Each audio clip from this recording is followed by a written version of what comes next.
Vatsinpana etny pasteur Ratovelo Roger. Indray zany fifaliana indray ry Jesosy tomponay sy mpanjakanay, raha mbola vilanao hiantoraka eo anatrehanao amin'izao marain'izao, satria fantatray tokoa fa tsy misy azonay antenay ny ety amin'izao tontolo izao ety, fa eo aminao ihany no misy ny tsara indrindra. Ary zany ny raisanay foamam-panahy aminao ankehitriny, isaotra sy dera ary mivonaitranao feno, dia ianao le Andriamanitray, tomponay sy mpanjakanay. Ianao le tsy mitsahatra mandinika anay isan'andro, ny hevitra izay mahasoa anay, ary manatanteraka ny teninao foanao hoe isaky nijery anareo aho dia nasoa anareo. Anisan'ny fanasoavana anay Jesosy ny fandafasanao ny teninao amin'ny alalan'ny mpanomponao, izay isaoranay anao feno izany. Ko ankehitriny ary amasiny ny teny izay afafy Tompo, mba hiatraika tanteraka amin'ny tsirairay aby, ary ny mpanomponao izay efa nofidinao hitondra ny teninao, dia ianao misy nametraka an'izany atao mbavako mandrakariva.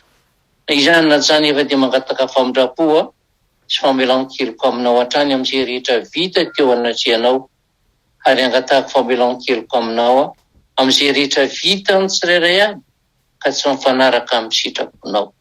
Amarino aminay ny teninao fa tsy olombelona ianao ka ho tofo aminay, fa noho ny amin'ny anaranao dia ampononinao ny fahatezeranao. Ka dia diovy izay handray ny afatrao. Dia amin'ny anaranao Jesosy Kristy velona avy any Nazareta no hanonanay an'izany vavaka izany. Aleloia. Amen.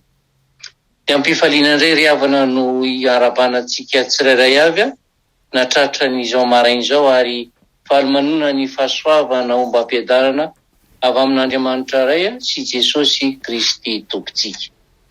Ny vatsy nomeny Tompo antsika androany maraina dia ny izay hita voasoratra ao amin'ny epistily nosoratan'i Jakoba. Jakoba toko voalohany andininy 7:20 ka hatramin'ny 5:20. Jakoba toko voalohany andininy 7:20 ka hatramin'ny 5:20. Fantatrareo izany ry rahalahy malalako, kanefa aoka ny olona rehetra lahadiaino ho malay miteny, ho malay kotezitra, fa ny fahatezeran'ny olona tsy ahefana izay marina eo imason'Andriamanitra. Ko ary io ny fahalotona sy ny lolopo rehetra, ary ekeo amin'ny fahalemem-panahy ny teninao ambolena izay mahavonjy ny fanahinareo. Vahako mpakatony teny ianareo, fa aza-piaino fotsiny ihany ka mamitaka ny tenanareo. Fa raha misy mpiaino teny nefa tsy mpakatony, dia toy ny olona mizany tarehany eo amin'ny fitaratra izy, fa mijery ny tenany izy dia lasa, ary miaraka amin'izay dia diny ny tarehany. Fa izay mandinika ny lalàna tanteraka dia ny lalàna fahafahana, ka maharitra amin'izany raha tsy mpiaino manadino, fa mpanao ny asa dia ho sambatra amin'ny asany izany olona izany. Amen. Samy manana ny famezam-pahasoavany daholo ny olombelona rehetra. Misy ny tena manana kinga tanana tsy misy toy izany, ary dia misy olona tena manana fitadidiana mahavariana tokoa. Voalaza fa ny mpanjaka Kirosy dia mahatadidy ny anaran'ny miaramila rehetra tao amin'ny tafika goavana nananany. Ny sasany kosa dia mahatadidy tsara ny ratsy sy ny fahatsoam-panantenany, ka mitsakitsako izany isan'andro. Ary isika izay mihaino itona inona no tena tsaroana, ka tsy adinonao mihitsy hatramin'izao. Indrisy anefa fa isika dia mora manadino ny fahatsoantsika sy ny fampianarana tokony ho raisitsika. Ary dia nanome tsiny ny mpianany momba izany Jesosy. Raha nananatra ny mpianany izy, tsy hanaiky ny fampianarany Fariseo. Fa hoy izy hoe, tsy mbola mahazo an-tsaina sy na mahafantatra va ianareo? Efa mafy va ny fonareo? Manamaso fa tsy mahita va ianareo? Ary manatsofina fa tsy mandre va ianareo? Ary tsy mahatadidy va ianareo? Hitantsika izany ao amin'ny filazantsara Marka 8 17 ka hatramin'ny 20. Ary hoy izy nanaty satotra any amin'ny Luka hoe ampidironareo amin'ny sofonareo izany teny izany. Izany hoe arabaky teny dia hoe ataovy tsara ao anatin'ny sofonareo izany ka tehirizo tsara toy ny arena idina tsy arovana amin'ny mpangalatra. Ary te ilaza amintsika ny tompo hoe tehirizo hiditra ao anatintsika toy ny vo miditra ao anaty tany voasa tsara ka mamaka tsara ao ny tenin'Andriamanitra.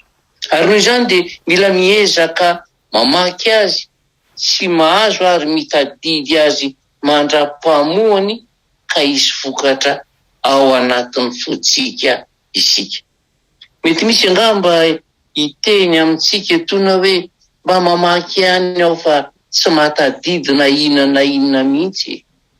Movety sahala amin'ny sobika natsofoka tanaty rano, feno rano izy raha alentika, fa foana kosa rehefa tsoahina avy ao. Ary izay indrindra no mampanahy havana, mampanahy io ao, mampanahy io atsika rehefa mamonjy ny tempolin'Andriamanitra isan'alahady, na ihany koa isika mihaino ny vatsy isan'andro. Feno dia feno eo am-pihainona ny vatsy, fa sanatria ve dia very daholo ireo vonafafy ireny ka tsy misy na dia kely aza voatahiry mba hitsimoka ka hamovo tsara. Na izany aza nefa dia te ilaza aminao ny tena koriavana hoe tery tohizo ny famakianao ny Baiboly ary tsarovy fa na tsy mahatondra rano aza ny sobika dia mba madio kosa izy mivoaka avy ao anaty rano. Raha tsy mbola misy voatahiry aza ny teny voavakinao indray androany, tsy maintsy hisy fiantraikany ny tenin'Andriamanitra izay novakinao isan'andro.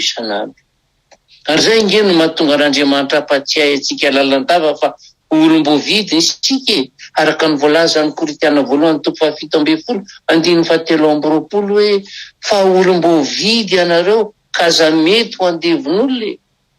500 taona talohan'i Jesosy Kristy dia nandeha fahamaizana tamin'ny Egypta Andriamanitra, fa indray alina monja dia maty avokoa ny voalohan-teraka rehetra. Ny zanak'Israely kosa nefa izay niaina tao anatin'ny fanandevozana dia notoloran'Andriamanitra lalam-pamonjena noho ny fahasoavany, dia ny noho ny zanak'ondry sy nanatetehany rahany teo amin'ny tolam-baravarana sy ny tatoam-baravarana. Fa hoy Andriamanitra tamin'izany hoe raha mahita raha dia andalo anareo. Nahoana moa no hafahafa toy izany ilay lalam-pamonjena? Satria io raha io dia tandindona manambara ilay rahan'i Kristy izay latsaka teo amin'ny hazo fijaliana tany Golgota. Ary eo indrindra no tian'Andriamanitra ampatsahirina amintsika andreo dia adinontsika izany rahan'i Jesosy izay nalatsany hamonjenantsika izany. Tatehirana tokoa mantsy dia nikony tamin'Andriamanitra ny zanak'Israely ary dia nandefasany menarana ary dia maty avokoa izay rehetra voakaikitra. Noho ny fahasoavany anefa dia nandidy amin'ny Mosesy Andriamanitra mba hanatona ny menarana varahany amin'ny hazo lava ka nanao hoe izay rehetra voakaikitra dia ho velona raha mijery izany. Ary dia tanteraka tokoa izany. Izany zavatra mampihetsi-po izany dia ampatsiahivin'Andriamanitra amintsika androany ry havana. Fa maro tamintsika milaza ho kristianina nge no efa tsy mahatsiaro intsony ilay hazo fijaliana tao Golgota. Fa zavatra izao tontolo izao no banjininy sy saintsainy andro aman'alina. Tena manadino tokoa ve? Sa tena minitsy te halala? Fa na iry voalohany na ity faharoa no misy anao dia hoy ny tenin'Andriamanitra hoe toy ny olona amin'izany tarehany ao fitaratra izy, fa mijery ny tenany izy dia lasa, ary miaraka amin'izay dia adino ny tarehany. Adino fa misy andro be angeny masony, adino fa efa vita angeny famonjeny fa anjarany sisa no mandray azy. Ry hava-malala amin'ny tompo, mila miaiky isika fa mendrika ny ho faty tahaka andreo zanak'Israely fahiny, ary mila mino fa ampy ho fanavotana antsika eo anatrehan'Andriamanitra miasa mpanavotana nanolorany amin'ny Kristy miainy sy nandatsahany rahany. Tsarovy lalandava fa novonjena tamin'ny alalan'ny fahasoavana noho ny amin'ny finoana isika ry havana. Ary tsy avy amintsika izany fa famonjena avy amin'Andriamanitra. Ary eo koa tsarovantsika mandrakariva ihany koa fa raha maimaim-poana ho antsika izany famonjena izany, lafo dia lafo kosa no nanefeny Kristy azy ho antsika. Fa hoy Jesosy hoe izany teny izany efa nolazaiko taminareo mba hanananareo fiadanana. Aty amin'izao tontolo izao no ahitanareo fahoriana nefa matokia izao efa maresy izao tontolo izao. Ny olona mitady toerana eo amin'ny fitondrana eto amin'ity tontolo ity matetika dia mampanantena fiainana tsaratsara kokoa ho ampifidy azy. Fantatsika nefa fa tsy afaka manatanteraka izany akory izy ireny, ary samy hafa tanteraka amin'ny fanambarana nataon'i Jesosy Tompo izany. Tsy namela ny mpianany tsy halala ny olana izay hiatramo mantsy Jesosy. Tsy tia ny iozongozona ihany koa ny finoan'izy ireo rehefa sendra ny fizantoetra. Nanome azy ireo fiadanana izy mba ahazoany mandresy ny olana sy ny sarotra, dia ny fiadanana tsy hainy izao tontolo izao omena na eo aza ny heriny sy ny heviny.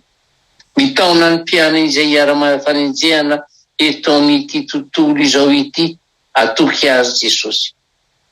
Tokony atoky tokoa isika satria nanolory taritrany fahamelan-kely ko an'ny olona Jesosy. Nijoro teo anilany ary mampanantena ny fandresena.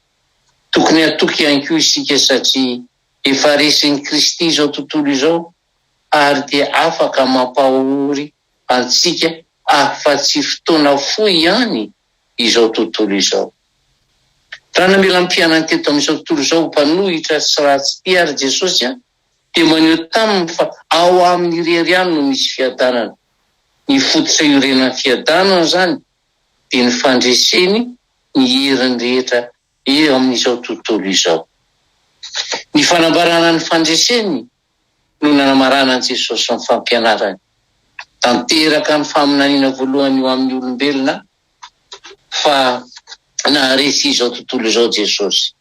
Torotoro ny lohan'ilay menarana ilay andriny fiadan-driny izao tontolo izao. Ny finoantsika ny tenin' Jesosy no hananantsika toky sy antoka amin'ny fandresena satria ny fandresena izay ento mandresy izao tontolo izao dia ny finoantsika. Moadinao tahaka ny tarehinao izay nojerenao teo amin'ny fitaratra va izany rehetra izany ry havana. Raiso ka vakio lalandava ny tenin'Andriamanitra dia tsy ho adininao ny famonjeny anao hatramin'izay ka ho mandrakizay. Amen. Ivavaka sika tompoko. Dia rahalahy tsara voninahitra no atolotra ianao hatrany Jesosy malala satria mazana tokoa dia adininay ilay famonjena izay natolotra ao anay. Na dia efa 2 arivo taona lasa tokoa mantsy dia miaina aminay ary mbola manan-kery aminay mihitsy izany fa mazana izay no miataka aminao ka tsy matazana anao. Manadino hoe ilay Golgota izay nanehoanao ny herinao ka nitenenanao hoe vita ny famonjena. Androany ianao dia mampatsiahy anay fa mora manadino izay ka adinonay tokoa ny famonjena sy fitiavana izay atolotra ao anay.